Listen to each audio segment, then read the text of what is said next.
नमस्कार, मेरा नाम है अनुज और आप देख रहे हैं जिला ज्वार। इस वक्त हम मौजूद हैं कज्झा नदी में और यहाँ पर अपने पितरों को आज जल दिया जा रहा है। ये लगभग 15 दिनों तक चलना है और आज इसका तीसरा दिन है। और गोड्डा के कज्झा नदी में भी यहाँ के जितने तमाम लोग हैं वो आज अपने पितरों को यहाँ पर जल और फूल अर्पित कर रहे हैं। हमारे साथ मौजूद हैं यहाँ के पंडित जी, जिनके द्वारा यहाँ पर सभी जितने जजमान हैं उनको यहाँ पर यह जो जल और फूल दिया जा रहा है इनके द्वारा ही दिलाया जा रहा है। तो हम इनसे जानेंगे कि क्या है और किस तरह से इसको किया जाता है और ये कितने दिनों तक होगा। नाम बताइए बाबा, सबसे पहले आप हमारे। मेरा नाम मृत्युंजय झा है। मैं यहीं गोड्डा का रहने वाला हूँ। और आज ये पितृपक्ष जो है ना, साल में बहुत सारे पक्ष होते हैं, लेकिन पितरों के निमित्त ये शास्त्रानुसार उद्घोषित सिर्फ और सिर्फ पितरों के लिए होता है। इसमें प्रतिपदा से आरंभ करके महालया तक अपने अपने पितरों को जल दिया जाता है। पितर को जल देना इसलिए अनिवार्य है कि शास्त्र का मत है कि अतर्पिता पितरः रुधिरात् पिबन्ति। जो व्यक्ति अपने पितरों को संतुष्ट नहीं करते हैं उनके शरीर का वो रक्तपान करते हैं। शास्त्र के मुताबिक शरीर के रक्तपान से अर्थ है कि उस परिवार में जिसमें पितर अतृप्त होते हैं वहाँ दरिद्रता, तरह तरह के व्याधि, शत्रु संकट, संतानहीनता और कलह इत्यादि बहुत सारी बाधाएं आती हैं, जिसे लोग अपने आप में असंतुष्ट होकर के भोगते हैं, लेकिन पितरों को संतुष्ट करने के लिए नहीं आते हैं। और पितर सिर्फ जल से ही तर्पित होते हैं और जल के साथ तिल मिल जाए, जौ मिल जाए, तरह तरह के जो शास्त्रीय विधान हैं और उनके साथ यदि वेद मंत्रों का उच्चारण हो जाए तो वो अति तृप्त होते हैं। ये शास्त्र का विधान है। तो कितनों दिनों तक ये चलेगा इस नदी में? ये महालया तक चलेगा, यानी 6 अक्टूबर तक। कितने दिनों का होता है? 15 दिनों का ये पक्ष होता है। रोज आज ये तीसरा रोज है यहाँ पर। आज ये तीसरा दिन है। तो ऐसा भी कहा जाता है कि अगर सिर्फ जल देने से ही पितृ खुश हो जाते हैं। आज जो व्यक्ति खड़े होकर जल अर्पित करेगा तो उसके पितृ जो है वो उससे खुश हो जाएंगे और उन्हें एक अच्छी जो है उनके ऊपर दृष्टि बनाए रखेंगे। तो क्या जो लोग यहाँ नहीं आ पाते हैं वो घर से भी कर सकते हैं?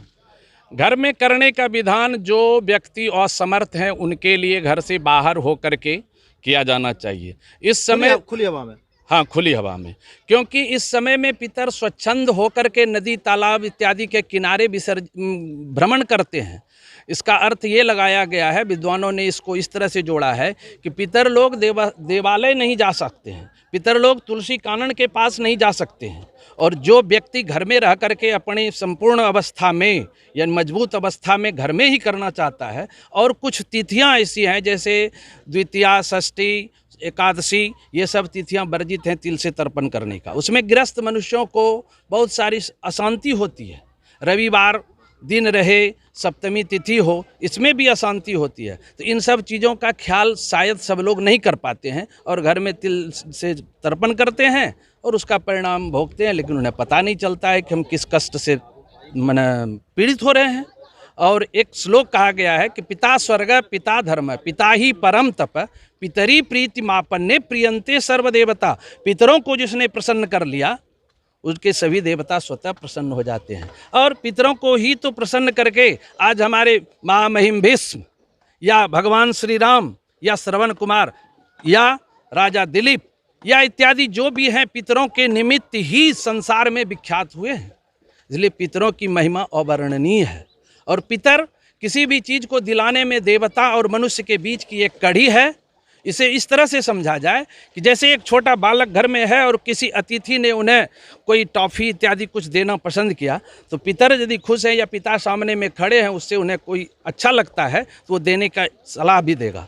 और यदि वो लड़का उद्दंड है या ढेला पत्थर इत्यादि या पितरों का घर के लोगों का बात नहीं मानता है तो उन्हें वो मना कर देगा। इसी तरह से जो बड़ी बड़ी विभूतियाँ हमारे घर में जन्म लेती हैं, जो बड़े बड़े ओहदे के लोग बनते हैं, जैसे डॉक्टर हैं, इंजीनियर हैं, लेक्चरर हैं, प्रोफेसर हैं या ज्ञानी जन होते हैं, वो पितरों की कृपा से ही मिलते हैं।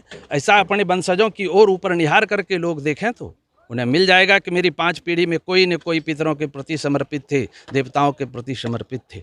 इसलिए जितने भी सनातन धर्म के नियम कानून बनाए गए हैं उसका थोड़ा भी पालन किया जाए तो मैं मानता हूं कि लोग सुखी और संपन्न रहेंगे। तो जो लोग अभी इसको देख रहे हैं, अगर वो लोग यहाँ पर आना चाहें तो वो यहाँ आ सकते हैं? मेरी ये निर्लोभ प्रक्रिया शुरू मैंने ये किया है और इसमें मेरी कोई वासना या कोई इच्छा या मेरा मनोभाव नहीं है। जो भी आएंगे वो जल देंगे पितरों को, मैं उन्हें दिलाऊंगा। सुबह 7 बजे का समय होता है और उस समय वो आकर के जलदान करें। मेरे तरफ से उन पर कोई बंधन नहीं है, सिर्फ और सिर्फ मैं चाहूँगा कि लोग ज़्यादा से ज़्यादा आकर के यहाँ तर्पण करें। तो ये जगह बता दीजिए आप लोगों को, ताकि अगर कोई यहाँ पर आना चाहे, चैनल के माध्यम से अगर आप देख रहे हैं, अगर आप भी अपने पितरों को जल अर्पित करना चाहते हैं तो आपको ये जगह बता रहे हैं, आप यहाँ पर आ सकते हैं। ये जगह नवनिर्मित पुल जो कझिया के नदी में बन रहा है, तो इसी के नीचे कनभारा पुल के पास ये जगह है जो कलाली रोड होते हुए नदी में गिरता है। यहीं 7 बजे के सुबह में यहाँ प्रारंभ हो जाता है। तो ठीक है, अगर आप लोग में से कोई भी जो आप देख रहे हैं और आप आना चाहते हैं, अपने पितरों को जल अर्पित करना चाहते हैं, तो बाबा आपको आमंत्रण कर रहे हैं, आपको कह रहे हैं कि आप यहाँ पर आ सकते हैं। वो निःशुल्क आपसे यहाँ पर आप किसी प्रकार का आपसे कोई भी आपको चार्ज नहीं किया जाएगा। आप यहाँ पर आएँ और अपने पितरों को जल अर्पित करें। बने रहिए हमारे साथ और देखते रहिए जिला जवार। धन्यवाद।